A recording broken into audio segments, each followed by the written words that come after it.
अस्सलाम वालेकुम students. Next हमारे पास एक्सरसाइज है 9.3। इसको करने से पहले आपको इनके एंगल्स का पता होना चाहिए, कौन कौन से का। नॉर्मली जो हमारे पास स्टैंडर्ड एंगल्स हैं 0 डिग्री, 30 डिग्री, मतलब ये कुछ एंगल्स हैं जो जिनकी वैल्यूज़ आपको पता होनी चाहिए। 0 डिग्री, 30, 45, 60 डिग्री, 90, 180 डिग्री और 270 डिग्री।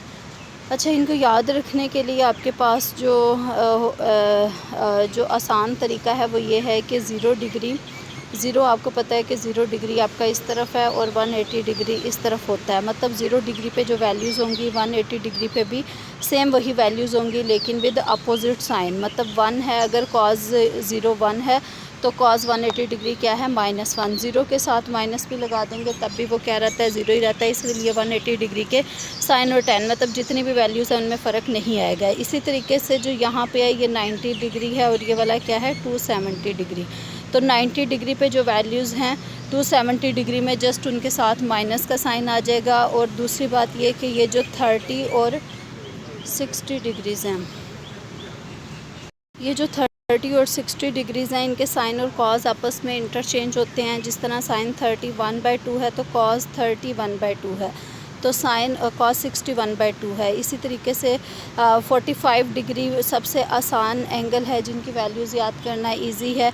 साइन और कॉस दोनों के जो वैल्यूज़ हैं 45 डिग्री के केस में 1/2 स्क्वायर रूट होती हैं और 10 दोनों को डिवाइड करेंगे तो आंसर 1 आएगा। ये तमाम वैल्यूज़ आपको पता होंगी तो ये एक्सरसाइज आपके लिए मुश्किल नहीं होगी।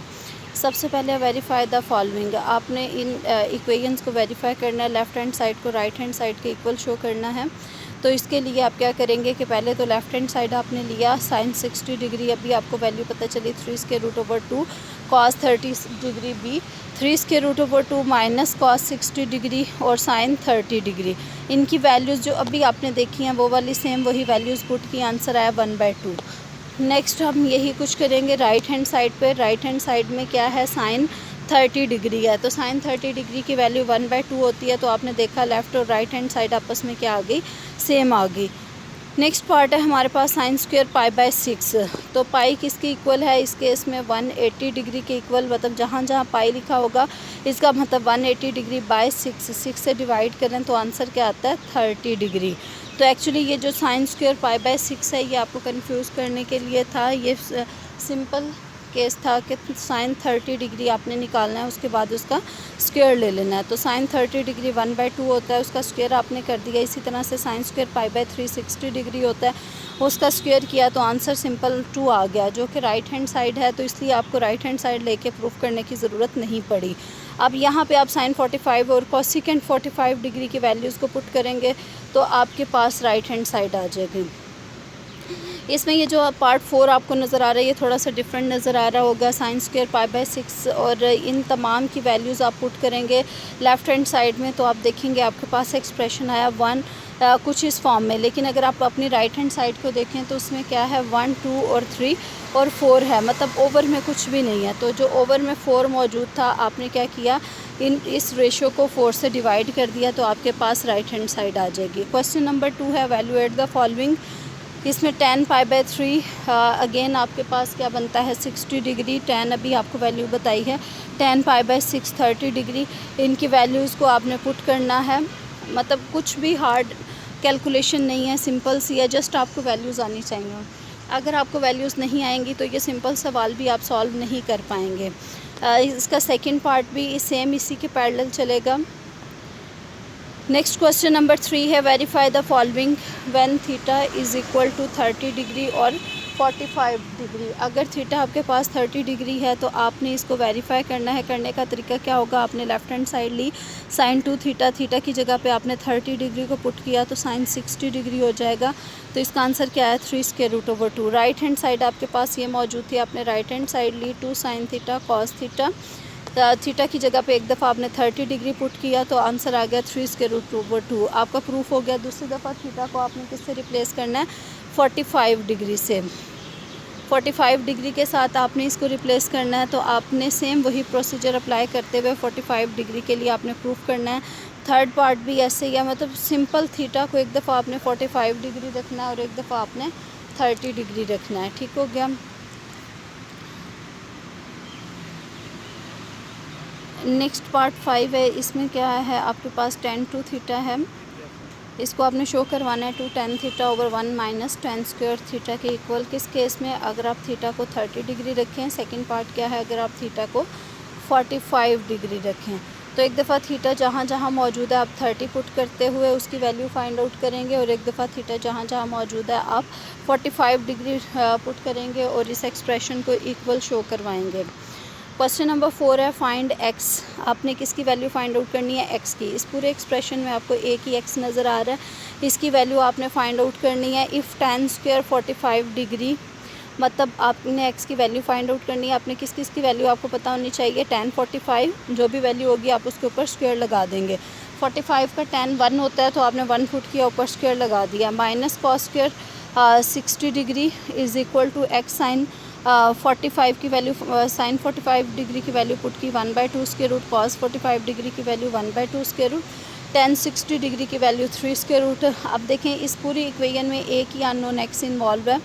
जब आप इस इक्वेशन को रीअरेंज करते हुए इसको सॉल्व करेंगे तो एक्स की वैल्यू क्या आ जाएगी? 3 square root over 2। Question number 5 है find the values of the trigonometric functions of the following quadrantal angles. कौन से एंगल्स हैं? Quadrantal angles. ठीक हो गया। इनकी डेफिनेशन आपने बुक से देख लेनी है कि क्वाड्रेंटल एंगल कौन से होते हैं। अच्छा, इससे पहले जिन एंगल्स की आपने वैल्यूज़ फाइंड आउट की थी वो या तो था 0 डिग्री या 30 डिग्री, मतलब या इसके लॉन्ग था या इसके, इनमें से किसी के लॉन्ग था। अब आपके पास जो है ना ये कुछ इस तरह से एंगल्स हैं जो कि एग्जैक्ट तो आपको नज़र नहीं आएंगे, मतलब इनकी वैल्यूज़ का आपको अंदाज़ा नहीं होगा। तो इसकी वैल्यू आप कैसे फ़ाइंड आउट करेंगे? आप इसको जनरल एंगल जो होता है वो होता है थीटा प्लस 2k पाई, इस फॉर्म में आप इसको लिखेंगे। फिर जो थीटा की वैल्यू होगी वही आपके पास इस पूरे एक्सप्रेशन की वैल्यू आएगी। माइनस पाई मौजूद है। अब हम देखेंगे कि माइनस पाई को हम किस तरीके से लिखें कि ये थीटा प्लस 2k पाई वाली फॉर्म बन जाए। तो आपने देखा माइनस पाई है और यहाँ पे k आपके पास कोई भी नंबर हो सकता है, तो 2 पाई का मल्टीपल अगर आप k को 1 रखते हैं तो क्या बनेगा? ये 2 पाई।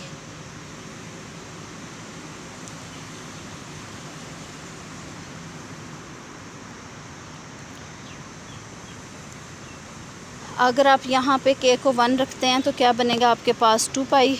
तो आप अगर यहाँ पे 2 पाई आ जाता है और प्लस पाई आप लिखते हैं तो ये तो 3 पाई हो जाएगा। इसका मतलब k आपको क्या रखना पड़ेगा? -1। अगर आप इसमें -1 पुट करेंगे थीटा प्लस 2k पाई में, आप k की जगह पे माइनस पुट करेंगे तो -2 पाई हो गया, प्लस थीटा को क्या पुट करें कि आंसर आपके पास क्या है? Minus pi. तो आप इसको पुट करेंगे प्लस पाई, तो ये वाला आपके पास इस फॉर्म में ये एक्सप्रेशन बन गया। तो ये बना minus pi is equal to, अब जो भी आंसर जो है वो किसका होगा? पाई का होगा, वही आंसर माइनस पाई का होगा, क्योंकि ये इस एक्सप्रेशन में है।